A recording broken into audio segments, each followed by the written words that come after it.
बोलिए सद्गुरुदेव भगवान की।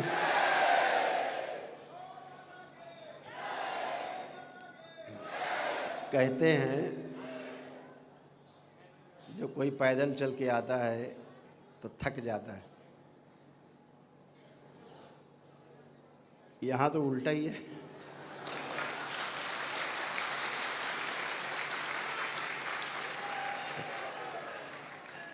और और और दंडवत होती कर क्या है तो होती खतरनाक और ज़्यादा थकना चाहिए, वो लग रहा ज़्यादा उल्टा है।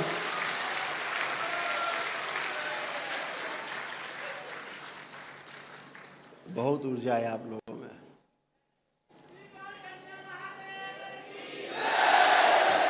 इतनी ज़्यादा ऊर्जा की आवश्यकता हर मनुष्य को है, लेकिन आप परम सौभाग्यशाली हैं जो बाबा माँ से जुड़ के इतनी बड़ी ऊर्जा, बृहद ऊर्जा आपने संकलित की है। अपनी आस्था, अपनी विश्वास और अपनी श्रद्धा के दम पे आपने ये ऊर्जा अपने में उत्पन्न की है जो सबके पास नहीं है पृथ्वी पे।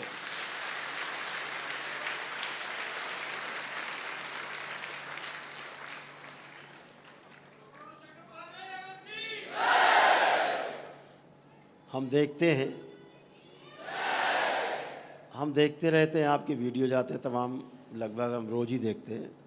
आप लोगों पर नज़र रखते हैं, जो यात्राएं चलती हैं उनकी सूचना रहती है, उन सभी यात्राओं पे दरबार की नज़र रहती है, स्थूल रूप से भी और सूक्ष्म रूप से भी।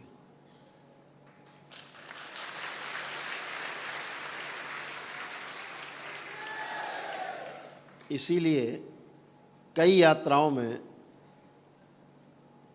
क्योंकि कई बीमार लोग भी यात्रा शुरू कर देते हैं, घर में कोई और नहीं करने वाला होता है तो आप करते हैं। रास्ते में तबीयत खराब होती है, किसी किसी के तो प्राण भी निकल जाते हैं रास्ते में। दरबार उनको पुणे से प्राणदान देता है और पुणे से जिंदा करके वापस दरबार लाता है।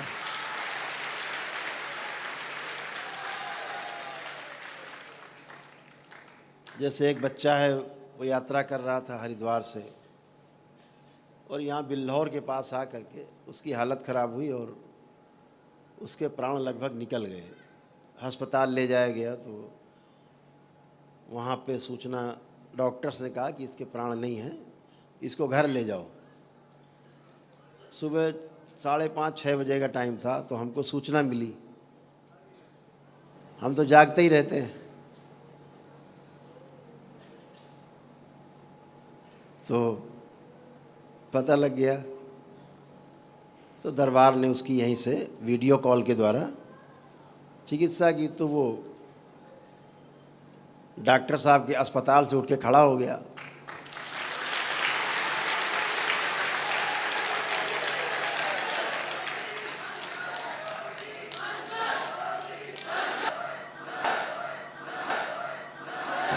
चिकित्सा की तो वो है, होता क्या है, एक अवस्था है जिसे हम प्राण निकलना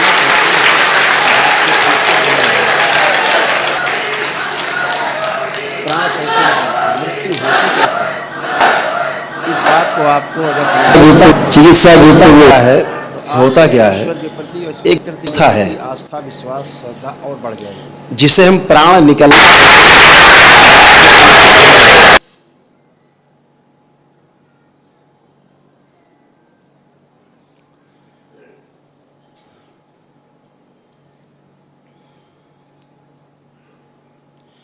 शरीर में जो आपका जीवन रहता है, जो आपके अंदर बैठ के सुन रहा है, हमारे अंदर से बोल रहा है, आपके अंदर से हमारे अंदर के बैठ के देख रहा है चारों ओर, हम उस जीवन की बात करते हैं जो इस शरीर में रहता है, जिसके रहते शरीर जिंदा माना जाता है। जब वो निकल जाता है तो इसे मृत मान लेते हैं, मिट्टी का मान लेते हैं कि बेकार हो गया, जला देना चाहिए, रहने वाला चला गया, अब ये घर बेकार हो गया है। इसलिए चला गया है, छोड़ के नहीं गया है, घर बेकार हो गया है, घर इस लायक नहीं बचा कि रहा जा सके, इसलिए वह जीवन इस शरीर को छोड़ देता है। तो जब वह जीवन शरीर को छोड़ता है तो बाहर निकल जाता है। लेकिन उस जीवन के और शरीर के बीच में कुछ ऐसी चीज़ें होती हैं जो जीवन को और शरीर को बांधे रखती हैं, एक साथ जोड़ के रखती हैं। जैसे कोई आपने चित्र लगाया हो दीवार पे, पीछे ग्लू लगा के, लेई लगा के, या कोई चिपकने वाली चीज़, वो कमज़ोर पड़ जाए तो दीवार छोड़ देगा, चित्र अलग हो जाएगा। ऐसे तो उनके बीच में जो बना के रखने वाली, चिपका के रखने वाली चीज़ है दीवार को और चित्र को, यानी शरीर को और जीवन को, वो कुछ चीज़ें होती हैं। उनमें वायु का एक बड़ा स्थान है, बहुत बड़ा स्थान है। आपको भोजन न मिले 6 महीना आप जिंदा रहोगे, आपको पानी न मिले 10-15 दिन तो भी आप जिंदा रहोगे। लेकिन अगर आपको वायु न मिले 5 मिनट तो काम खत्म। 3 मिनट न मिले, 5 मिनट तो बहुत होता है। तो वायु सबसे ज़्यादा महत्वपूर्ण है। तो शरीर में सब कुछ रहता, हाड़ मांस रहता है, जल की मात्रा रहती है, सब कुछ रहता है। लेकिन वायु जब शरीर स्थान से छोड़ती है तो वायु 5 प्रकार की होती है। 5 प्रकार की वायु होती है। जब जीवन शरीर छोड़ दिया होता है, छोड़ रहा होता है, बाहर निकलता है, तो सबसे पहले जो शरीर के अंदर से बाहर निकलने वाली जो वायु है उसका नाम है समान वायु। 5 प्रकार की वायु है: समान वायु, प्राणवायु, उदान वायु और व्यान वायु। ऐसे करके 5 वायु हैं, प्राणवायु। तो जब पहली वायु निकलती है तो पहली वायु का जो नाम है वो समान वायु है। वो शरीर से सबसे पहले छूटती है, बाहर निकल जाती। समान वायु का काम है जितने भी अंग पूरे शरीर में हैं, जितने शरीर में अंग हैं, एक अपान वायु होती सबसे आखिरी 5वीं वायु। तो जो सबसे महत्वपूर्ण वायु है उसका नाम है समान वायु। जितने भी अंग हैं शरीर में और जितनी भी वायु हैं उनको अलग अलग रखने का काम समान वायु करती है, समान रूप से उसको रखती है। तो सबसे पहले समान वायु निकल जाती है, जिससे सभी अंग प्रत्यंग की व्यवस्था बिगड़ जाती है। जो अंगों को अलग अलग रखती है, दूर दूर अंदर होते हुए भी अंग अलग अलग हैं, चिपकते नहीं एक दूसरे में, तो समान वायु का काम ऐसा है। पहले वो वायु निकल जाती है।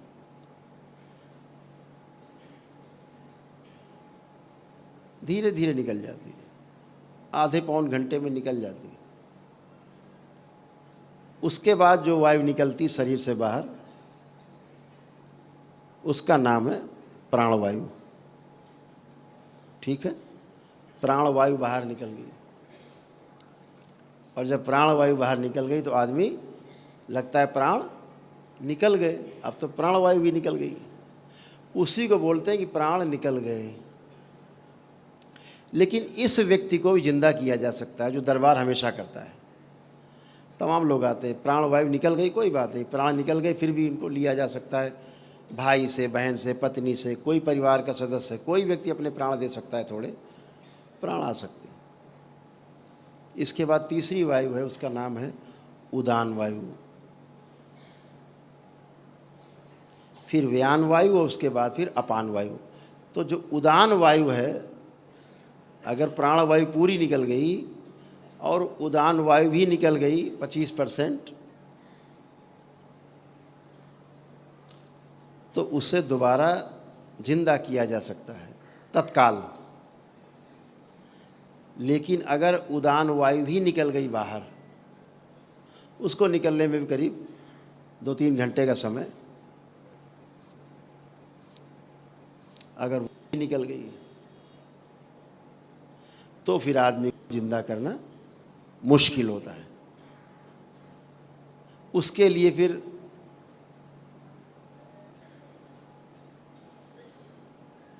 बहुत बड़ी प्रक्रिया की आवश्यकता है। वो तंत्र में वो सारी विधियां हैं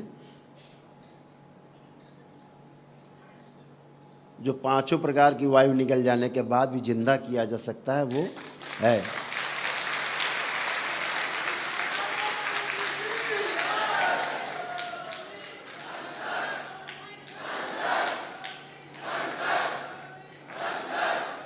तंत्र में ये सब व्यवस्था है, क्योंकि ये शिव की व्यवस्था है बनाई हुई। सृजन और संहार दोनों हाथ शिव के हैं, एक हाथ में सृजन है, एक हाथ में संहार है, दोनों ही शिव के पास है, इसलिए संभव है। ये तंत्र की विशेष विधियों से होता है। जैसे एक कहानी है, सत्य कहानी है। एक बादशाह था, उसने पूरे अपने लिखा है चरित्र में, स्वयं की लिखी पुस्तक है उसकी। उसने स्वयं लिखा है कि एक बार एक व्यक्ति आया, वो बंगाली था, और उसके राज्य में उसने कहा कि मैं खानसामा हूँ, शेफ़, और बहुत अच्छा खाना बनाता हूँ। मेरा खाना अगर आप खाएंगे तो बनाया हुआ तो आपको अच्छा लगेगा।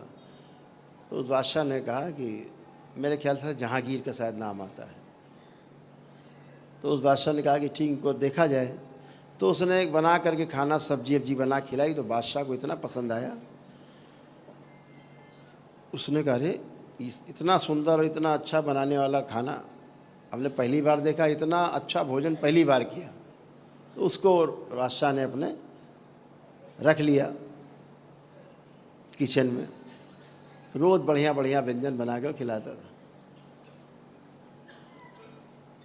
फिर जो वहाँ का मुख्य खानसामा था, जो मुख्य रसोइया, उसको बादशाह ने हटा दिया और उसको मुख्य रसोइया बना दिया, बंगाली दादा को। अब बंगाली मोशाय जो थे, वो बाबू मोशाय, वो मुखिया हो गए किचन के। और पहले वाला क्यों चुप बैठेगा, उसकी कुर्सी छीनी।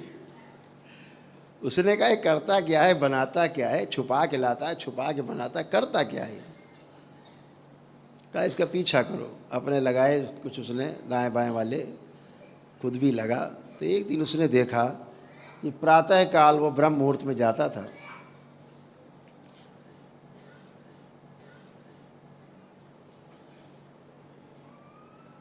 उस तालाब के किनारे पहुंचा।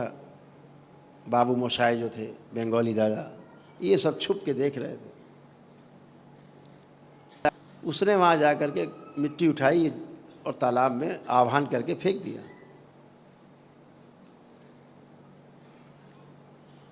तो उस तालाब में से बहुत सारे सर्प, नाना प्रकार के रंग बिरंगे सर्प निकल पड़े।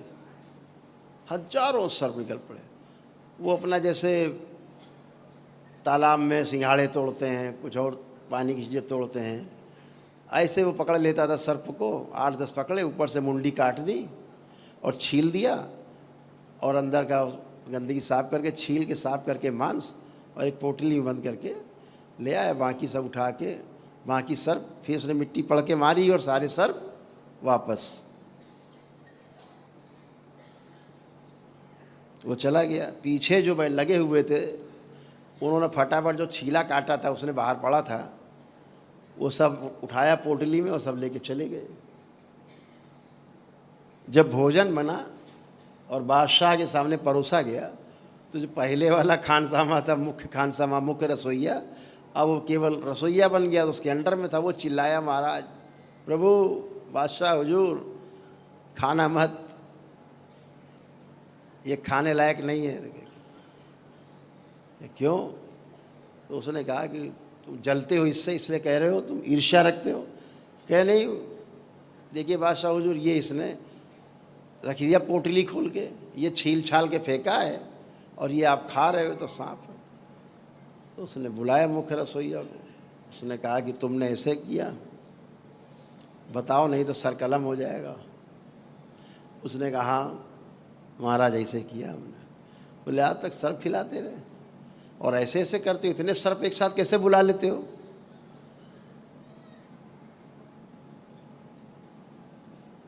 उसने कहा, महाराज, विद्या हमारे पास है, हम तो किसी भी सर्प को बुला ले सकते हैं,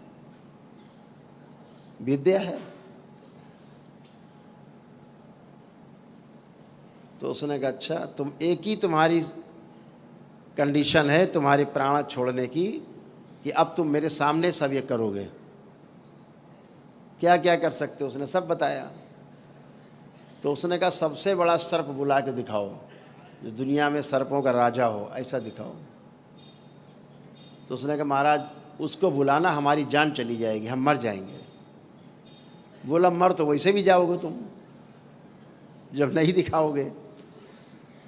दिखाओगे तो हो सकता है जिंदा भी रहो। कार्यक्रम जद्दोजहद हुई, या मर तैयार हो गया, मरता क्या ना करता। एक पहाड़ थी, पहाड़ से करीब 500 मीटर 700 मीटर दूर उसने गड्ढे खुदवाए, बड़े बड़े नाला जैसा गड्ढा खुदवाया, खूब गहरा, पहाड़ तक। और सभी सभा लगी और जनता जनार्दन इकट्ठी हुई। तो उसने कहा हम आपको सर्प दिखाते हैं। तो जब उसने आवाहन किया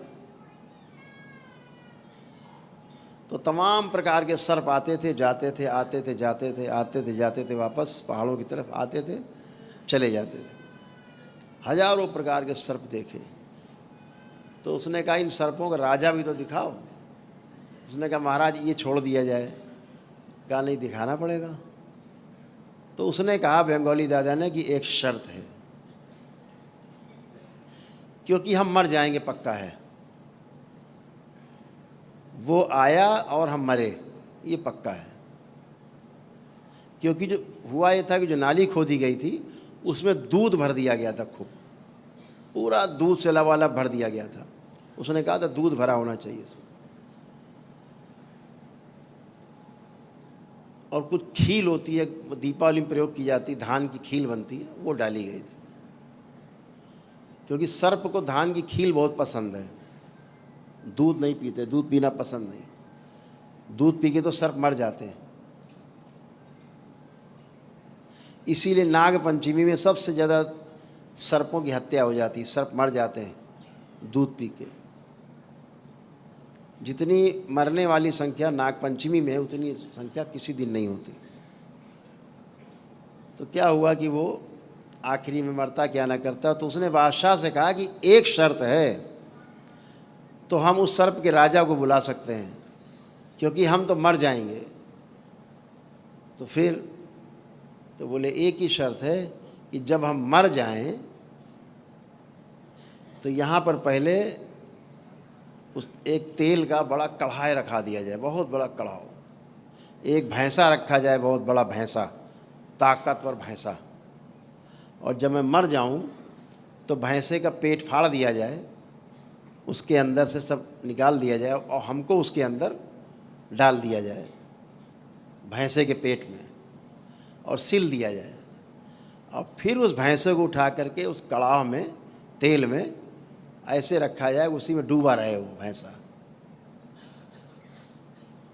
बोले फिर क्या होगा? बोले फिर मेरी बहन रहती है बंगाल में, उस तो मैं मुझको बहन आ करके मुझको जिंदा कर सकती है। उसके ये शक्ति उसके पास है, हम भी कर सकते हैं। बोला उसने कहा कि हम भी कर सकते हैं जिंदा, लेकिन हम तो मर ही जाएंगे, तो अब जिंदा कैसे करेंगे? तो मेरी बहन कर सकती है। पता लिखाया, व्यवस्था की गई। तो उसने आह्वान किया तो सामने से पहाड़ जो है में दरार पड़ी, पहाड़ में फटा थोड़ा सा, और उसके बीच से एक सर्प निकला, बहुत मोटा ताज़ा सर्प। और उस सर्प के ऊपर एक छोटा सा सर्प बैठा हुआ था, यानी वो चल नहीं रहा था। उस सर्प के 3 फन थे, 3 फन का सर्प जो बैठा हुआ था। और जिस सर्प बैठा हुआ था वो सर्प चल रहा था, वो केवल बैठा था उस पर कुंडली लगाए। और जैसे उसने आकर के दूध में फुफकार मारी, क्योंकि वो दूध में ही खड़ा था, दूध में कमर तक खड़ा हुआ था। और जैसे दूध में फुफकार मारी, दूध खौला और वहीं वो काला पड़ गया और उसकी मृत्यु हो गई। ये लिखा हुआ है। तो उसको जैसे उसने कहा था वैसे ही बंद किया गया भैंसे के पेट में, तेल में रखा गया। फिर उसकी बहन आई महीने खाड़ में, 1.5 महीने में वहाँ से, फिर उसने आकर के उसको दोबारा से जिंदा किया। तो विधियाँ तमाम हैं, बहुत विधियाँ हैं। हमारे ऋषि मुनियों ने कुछ छोड़ा नहीं, सब करके डिब्बे में बंद करके दे दिया हम लोगों को। हम लोग डिब्बा ही नहीं खोलना जानते। अब डिब्बा ही नहीं खोलना जानते तो क्या जानोगे। तो ऐसी ऐसी तंत्र विधियाँ हैं कि, लेकिन विधियाँ हैं। अब अगर सोचते उसको भैंसे के पेट में ना रखा जाता, उसको ना तेल में रखा जाता तो मर जाता, उसकी बहन भी कुछ नहीं कर सकती थी। तो ऐसे ही जब समान वायु पूरी बाहर हो जाती है, प्राण वायु भी बाहर हो जाती है, यानी प्राण निकल जाते हैं, उसके बाद भी अगर उदान वायु थोड़ी सी 25% तक बाहर निकल जाए, तब भी आदमी को जिंदा रखा जा सकता, किया जा सकता है। अगर उदान वायु पूरी निकल गई, व्यान वायु निकल गई, अपान वायु भी निकल गई, तो फिर उसे जिंदा करना थोड़ा मुश्किल काम है। उसके लिए बहुत बड़ी व्यवस्था है। और फिर अगर आदमी की उम्र पूरी हो गई है तो उसको जिंदा नहीं किया जा सकता। ईश्वर के यहाँ से विधान है, अगर अकाल मृत्यु है तो ही उस पर ये सारी प्रक्रिया की जा सकती है। पूछते हैं गुरु जी, सब लोग पूछते हैं गुरु जी, सब लोग पूछते हैं गुरु जी कैसे जिंदा कर देते, तो हमने आज उसका रहस्य बता दिया आपको, ऐसे जिंदा हो जाता।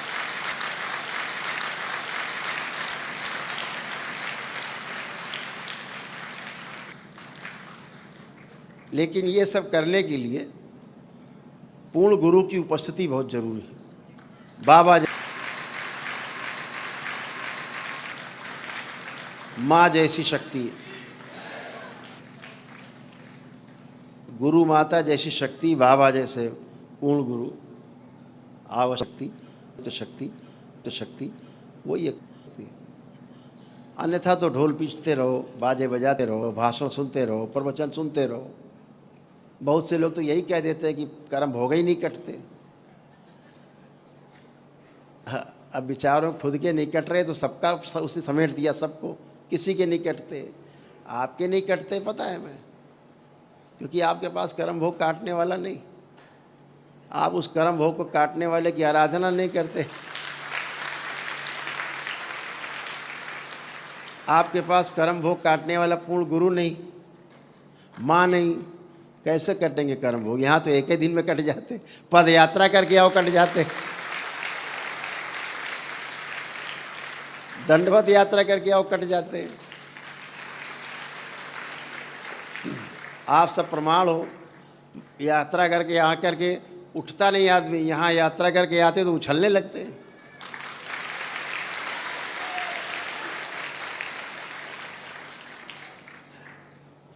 फर्क है। अब आप बर्फ़ से कहो भैया ज़रा खाना बनाना, तवा रख दिया तुम्हारे ऊपर, खाना बनाएंगे कैसे बनेगा। आग पे रखो तवा तो रोटी बनेगी।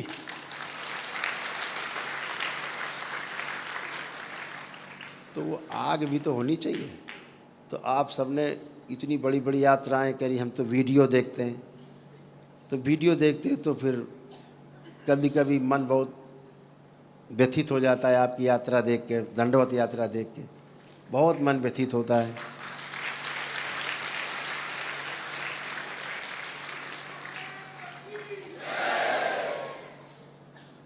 इतनी श्रद्धा, इतनी आस्था, इतना विश्वास,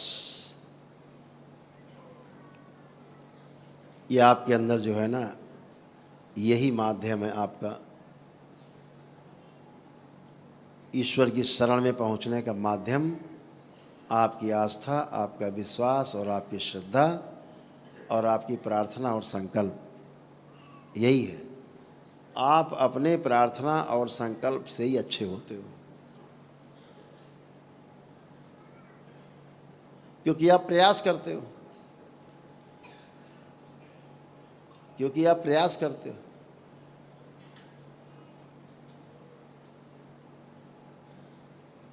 प्रयास नहीं करो और उसके फल की उम्मीद करो तो ठीक नहीं। कृष्ण भी कहते हैं ना, कर्म पे ध्यान देना, कर्मण्येवाधिकारस्ते मां फलेषु कदाचन। सारा ध्यान कर्म के ऊपर होना चाहिए। फल तो मिलना ही है, प्रयास में फल भी वैसे ही, फल भी वैसे ही, फल भी वैसे ही मिलेगा।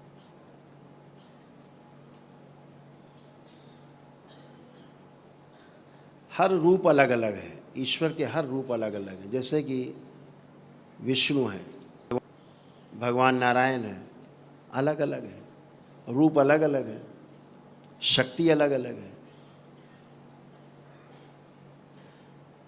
फिर भगवान विष्णु ने कई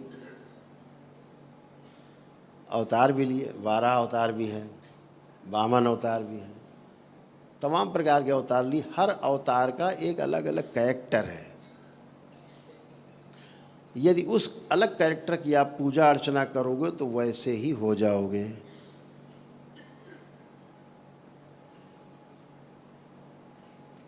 बिल्कुल वैसे ही हो जाओगे। हमारे यहाँ कुछ लोगों ने परंपराओं को बिगाड़ने का बहुत काम किया है। जैसे वो थे अपने घर में, कूद पड़े धर्म के क्षेत्र में, उन्होंने धर्म के क्षेत्र को भी वैसे ही बिगाड़ दिया जैसे कि वो खुद बिगड़े हुए थे।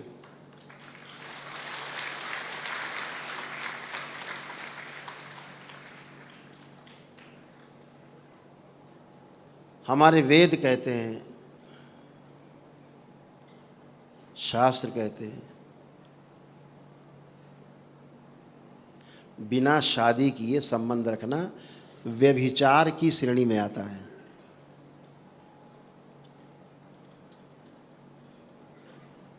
हमारे वेद, हमारे शास्त्र बिना विवाह किए पत्नी जैसे संबंध बना के रखने को व्यभिचार की श्रेणी में रखते हैं।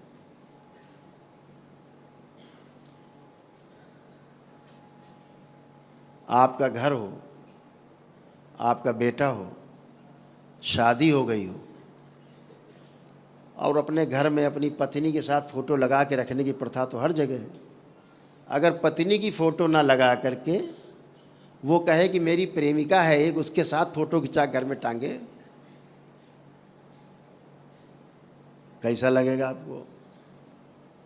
आपके पति देव आपकी फ़ोटो के बजाय किसी अन्य महिला की फ़ोटो लगा के घर में टांगे और फिर सबसे कहें पूजा करो इनकी। कितने तैयार हैं महिलाएं? हाथ उठाएं। नहीं तैयार? कोई नहीं?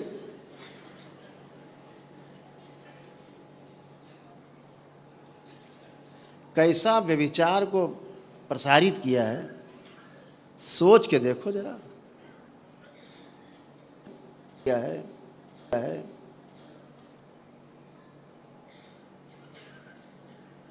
जिसको ऋषि मुनियों ने नकार दिया, स्वयं योगी सम्राट ने नकार दिया, उसको आप लगा करके कहते हो कि धर्म पत्नी की फोटो लगाओ ना साथ में।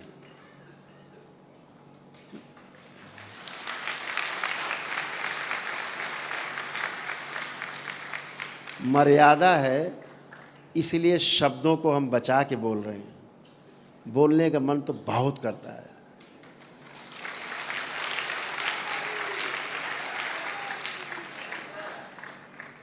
यहाँ ऐसे कितने लोग बैठे हैं कि अगर आपका पुत्र चाहे जितनी बड़ी गलती करे,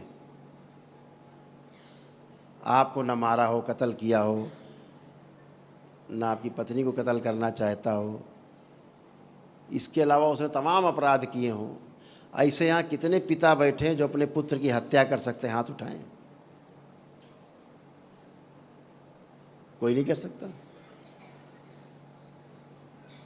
लेकिन उन्होंने की। फिर भी आप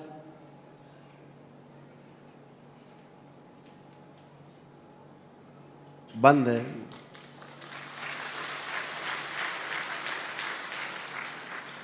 बहुत कुछ कहना चाहते हैं, मर्यादा में रह के सब कुछ जानते हैं। मुक्ति का मार्ग नहीं है वहाँ।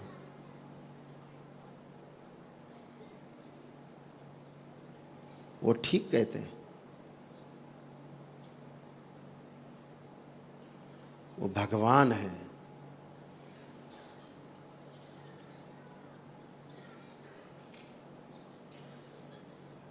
लेकिन कर्म भोग काटने की शक्ति केवल और केवल और केवल शिव के पास है, केवल शिव के पास।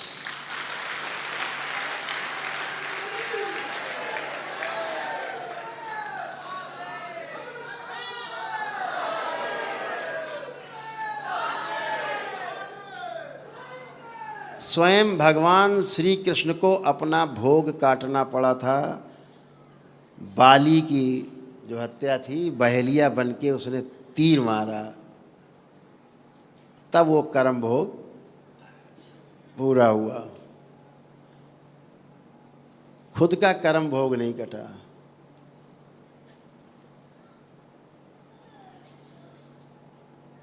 उसको पूरी मर्यादा में दिखाया गया, बड़ी ईमानदारी से दिखाया हमारे महापुरुषों ने।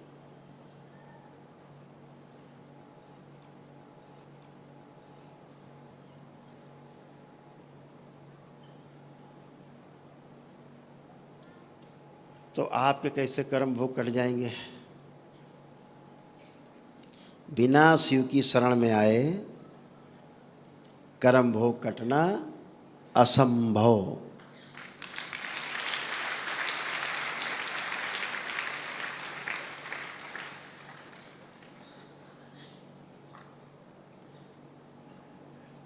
भगवान श्री कृष्ण का वो स्वरूप जिसकी हम सभी लोग आराधना करते हैं, मैं स्वयं आराधना करता हूँ, वो विराट स्वरूप कौरव पांडवों के युद्ध के पहले, महाभारत के युद्ध के पहले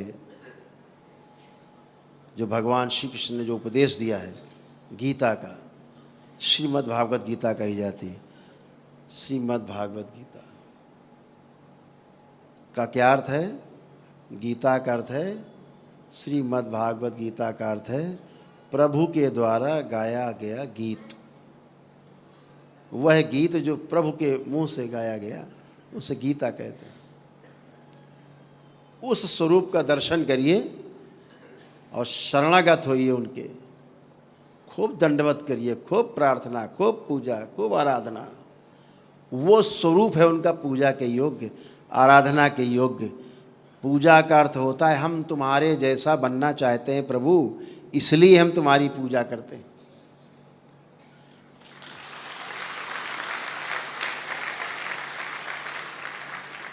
हम ऐसे किसी स्वरूप की पूजा नहीं करना चाहते, ना आप करना चाहते हैं जो आपको स्वीकार नहीं। आपको जो स्वीकार नहीं है उसकी पूजा आप कभी भी नहीं करना चाहोगे। तो हमेशा उस रूप की पूजा करो जो आपको स्वीकार हो।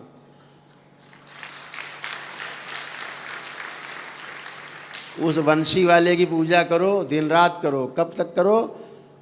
जिसने गीता का उपदेश दिया है, खूब करो। लेकिन बीच में कुछ लोगों ने जो आकर के चीज़ों को वासनाओं से भर दिया है, अपनी वासना को छिपाने के लिए उसको ऐसा ऐसा रूप दिया है, अपनी काली करतूतों को छुपाने के लिए ऐसे ऐसे रूप प्रस्तुत कर दिए जो कभी थे ही नहीं।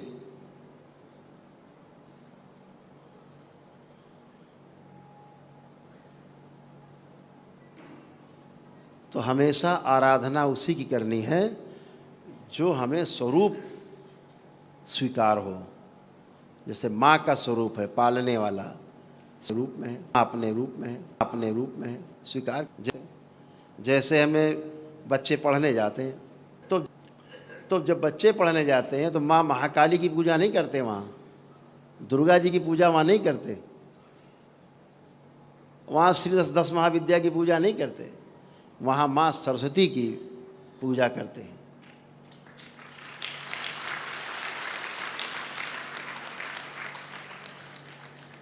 और जो अखाड़े में पहलवान होता है वो वहाँ कृष्ण की फ़ोटो लगा के, राम की फ़ोटो लगा के पूजा नहीं करता, हनुमान जी की फ़ोटो लगा के पूजा करता है। वीर हनुमान। अर्थात पूजा का मतलब ये है कि मैं आपके जैसा हो जाऊं। भगवान राम की पूजा इसलिए करते हैं सीता की परिवार के साथ, राम परिवार के साथ, कि ऐसा ही मेरा सुंदर परिवार हो जिसमें राम लक्ष्मण भरत शत्रुघ्न हो। और हनुमान जी जैसा सेवक हो, इसलिए वो राम दरबार है। ये घर में पूजा के योग्य है, जो राम दरबार है ये पूजा के योग्य है, क्योंकि यहाँ बैठे सभी लोग ऐसे ही अपने परिवार को चाहते हैं जैसे राम दरबार है।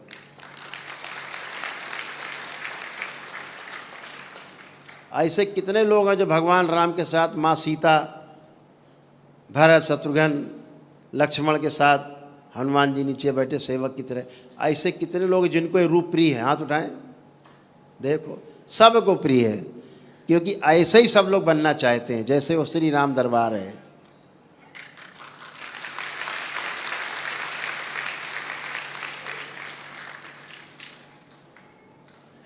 तो इसलिए उसी पूजा गुणों की होती है, पूजा रूप की नहीं है। गुणों के आधार पर जो रूप है उसकी पूजा है। हम गुणों के आधार पर कोई चित्र बना देते हैं किसी का, ऐसे गुण इसके अंदर तो ऐसा चित्र, दैत्य है तो सींगेंगे निकाल देते हैं, उसकी दांत बड़े बड़े लंबे लंबे कर देते हैं, दैत्य दिखाते हैं। देवता दिखाते चमकता हुआ एकदम फर्स्ट क्लास चिकना, मुकुट उकुट लगा के, तो ऐसा दिखा देते हैं। तो गुण के आधार पर हम पूजा करते हैं। तमाम श्रापित देवी देवता हैं, हम उनके लोग पूजा नहीं करते। जो करते हैं वो बलि देते हैं, फिर वो नरक में जाते हैं, क्योंकि श्रापित देवी देवता जो है बलि लेते हैं, दैत्य बलि लेते हैं, जो उनके साथ दैत्य जुड़े हैं। माँ कभी भी बलि स्वीकार नहीं करती, वो सबकी माँ है, वो सबकी माँ है। इसीलिए माँ को एक क्षण नहीं लगता, देवताओं, देवी देवताओं को भी एक में माँ को एक सेकंड नहीं लगता।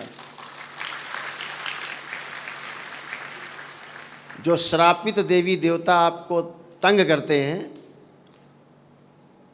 उन्हें माँ बलि देने में एक सेकंड नहीं लगाती आपको बचाने के लिए,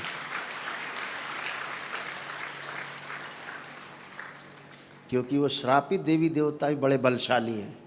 शक्ति तो है ही, उत्पन्न तो माँ से ही है, लेकिन श्रापित है तो बहिष्कृत हैं, बाहर हैं देवी देवताओं के कुल से। तो हमेशा अपने देवी देवताओं की पूजा करें, ईश्वर की आराधना करें, श्री कृष्ण के उस स्वरूप की उपासना पूजा करें जो विराट स्वरूप है भगवान श्री कृष्ण का, जो उन्होंने अर्जुन को दर्शन दिया, अर्जुन को दिखाया, तब अर्जुन का मोह नष्ट हुआ, अज्ञानता नष्ट हुई। उस स्वरूप का दर्शन करें। वो है भगवान श्री कृष्ण, वो है योगी सम्राट, उनकी आराधना पूजा करें, रूप की पूजा करें। अगर आपको उपासना पद्धति में जाना है तो बिल्कुल उस पर जाएं, लेकिन मुक्ति के लिए शिव के अलावा कोई दूसरा रास्ता नहीं है।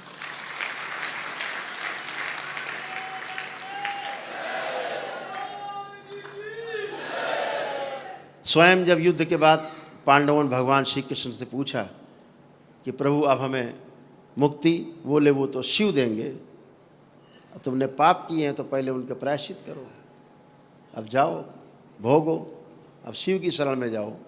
भगवान श्री कृष्ण ने उन्हें मुक्ति नहीं दी और नरक में गए। पांडव नरक में गए, कौरव स्वर्ग में गए। ये है न्याय भगवान श्री कृष्ण का। साफ साफ कह दिया उन्होंने, मैं मुक्ति नहीं दे सकता। उनका काम तो पालना है,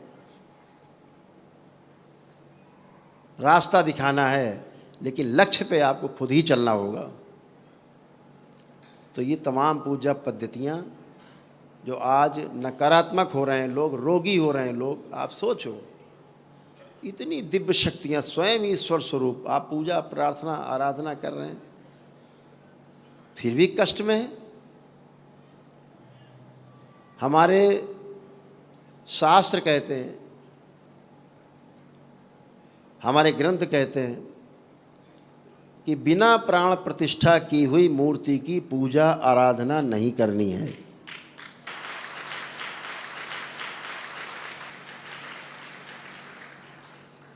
हमारे शंकराचार्य जी कहते हैं ईश्वर कृपा से हम लोगों के सौभाग्य से हमारे बीच में अभी हैं वो धरती पर। वो स्वयं कहते हैं कि बिना प्राण प्रतिष्ठा की हुई मूर्ति की पूजा का अर्थ है आप भूत प्रेत पिशाच दैत्य दानव सबकी पूजा कर रहे हैं और फिर वो तुमको नोच नोच के खाएंगे।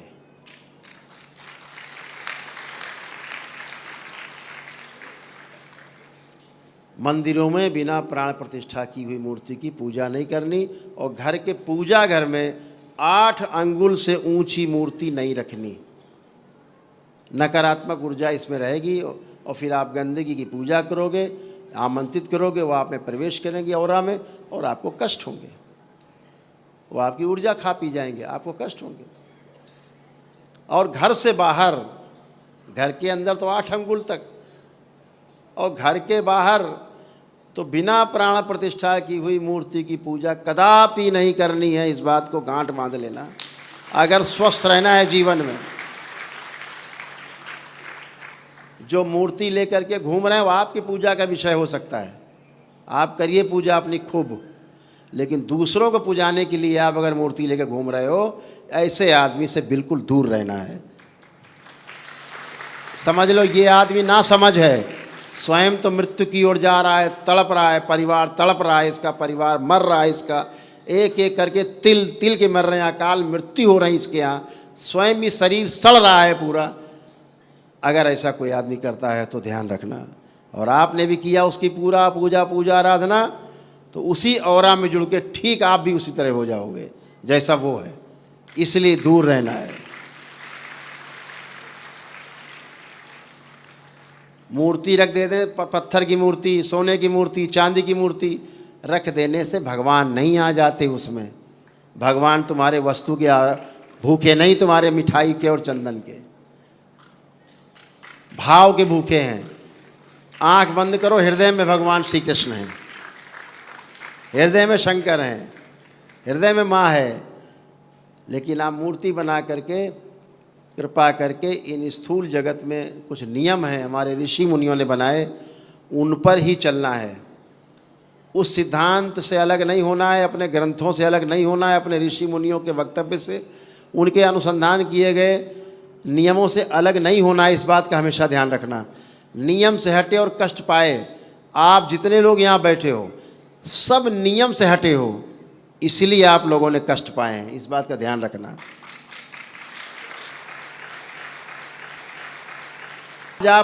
आज आप नियम में लौटे हो, इसलिए आप बिना पीड़ा के बैठे हो, यहाँ पर बिना कष्ट के बैठे हो आप सब।